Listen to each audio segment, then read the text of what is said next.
Hey there. Today I want to talk about the Egyptian God cards, some of the most iconic Yu-Gi-Oh cards throughout the whole game. We have Slifer The Sky Dragon, Obelisk The Tormentor, and the Winged Dragon Ra. They're all divine attribute, level 10, divine beast type monsters with the following effect. Requires free tributes to normal summon. Cannot be normal set. This card's normal summon cannot be negated. When normal summon, cards and effects cannot be activated. And each of them have the following unique effect. With Slifer having uh once per turn during end phase of this card with special summon, send it to the graveyard. This card gains 1000 attack and defense for each card in your hand. If a monster is normal or special summon to your opponent's field, face up attack position, that monster loses 2000 attack. Then, if its attack has been reduced to zero as a result, destroy it. All the Tormentor's effect is that it cannot be targeted by spells, traps, card effects. Once per turn during the end phase, if this card is special summon, send it to the graveyard. You contribute two monsters, destroy all monsters your opponent controls. This card cannot declare an attack the turn this effect is activated. Then Ra's effect is that when this card is normal summon, you can pay life points until you only have 100 left. This card gains attack and defense equal to the amount of life points paid, and then you can pay 1000 life points to destroy one monster on the field. So if I were to rank the Egyptian god cards, I think Obelisk is the best one because it's simply a 4K body on the field with like no strings attached to how much attack points it will have, in addition to being immune to spell, trap, and monster effect removal that targets. It's strange how they didn't give that same protection to both Slifer and Raw, and you wouldn't really use Obelisk's 2 tribute effect to really board wipe your opponent unless you really had the spare resources to spare. But let's move on to the other two. I think the second best god would be Slifer the Sky Dragon. While having your attack tied to how many cards in your hand can be detrimental based if you don't have enough like cards in hand to give Slifer a reasonable attack.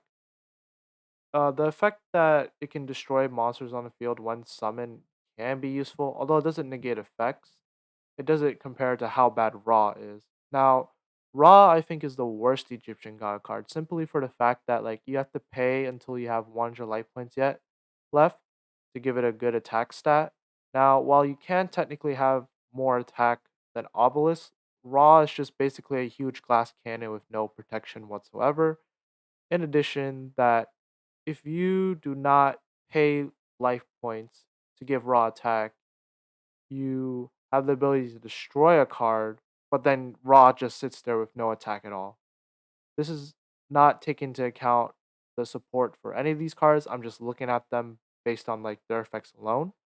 But let's talk about their support cards. If I talked about every Egyptian god support card, I'll just be here all day. So let me talk about the ones that I think stick out particular. We have Egyptian God Slime, which is known for being $50 for some reason. I don't really know why it's that expensive. Maybe because it's like a high rarity card and there are people that really want to play a raw deck, so it's really scarce. Maybe it was short printed. It's just like a stupid amount of money you have to pay just to get a copy of this card.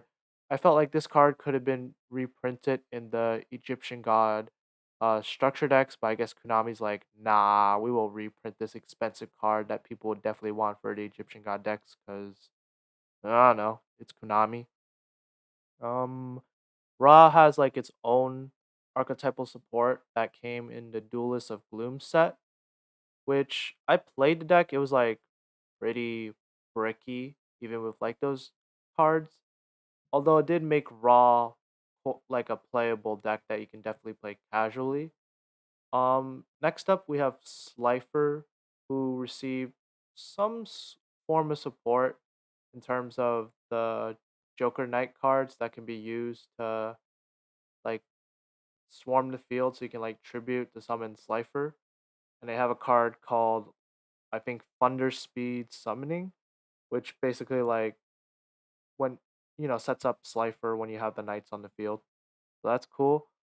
Although I watched some like videos and did some research beforehand, and it's pretty cool how Slifer How people use them is basically they like dump them to the graveyard and then use Revival the Sky God to bring it back, so you can like cheat out Slifer pretty easily.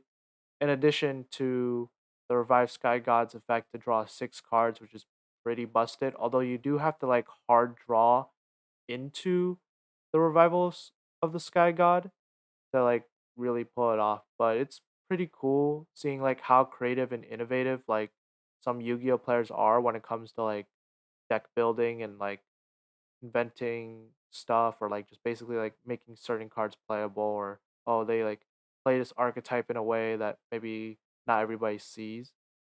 But yeah, and then we have Obelisk, who doesn't really have archetypal support. He just has like a few support cards, but it's like significantly less compared to both Slifer and Raw.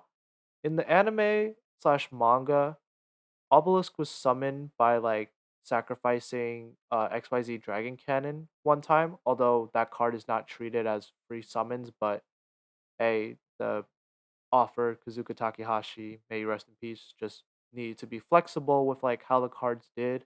I remember reading the manga and seeing that, oh yeah, the cards, sometimes do something different compared to their like TCG counterparts slash when they're made into real cards, because like in the manga it's like all about making stuff like dramatic and suspenseful, so taking that creative liberty to make the cards do what you need them to do without really taking into consider how they'll be like in the actual card game just makes like writing duels like a lot easier and stuff. So yeah, I think there is idea I had where like, oh, what if they basically retrain XYZ uh machine monsters, but we already technically have that with like ABCs. They're basically retrains of XYZ, although they are like separate cards. And with ABC Wyvern Buster, you can like sacrifice it to summon its materials as a quick effect, so you have enough stuff to tribute for Obelisk, but like you really wouldn't run Obelisk in an ABC deck. For all like free Egyptian god cards, I actually seen Sacred Beast support being used to generate like tribute fodder in addition to being able to search out the Egyptian god cards because they're level 10 monsters to enable summoning them, which is pretty cool. I do plan on making a video talking about the Sacred Beast and the Wicked Gods.